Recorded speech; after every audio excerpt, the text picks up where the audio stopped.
gitu. Di antawisna nyata nomor kasawiji katilu.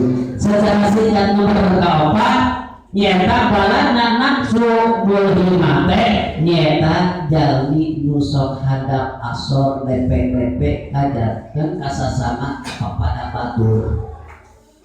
Tadi dia bukan guru hadap asor.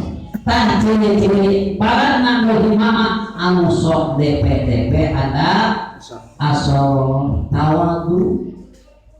Itu panjenengan saur Rasul sisa jalma anu tawadu bakal diangkat derajat ku Gusti Allah. Tapi sabalina lamun jalma anu mana takabur nyaeta rasa sombong diri pribadina bakal dihinakeun ku Gusti Allah. Berarti jalma anu handap asor teh nyaeta anu bakal disalametkeun ku Allah, diangkat derajat ku Gusti Allah.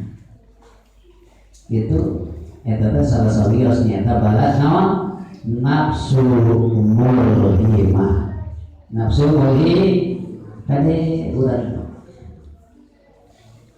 bujur-bujur ka Allah itu menghadap asalna kapada manusia kapada mukmin muslim eta tetap hadap asal tara umagungan tara takabur tara gumede mau ujud pria hadap asore ka sesama komo ka Gusti Allah tadi itu nya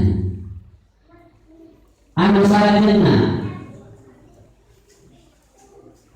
balana nafsu mulhimah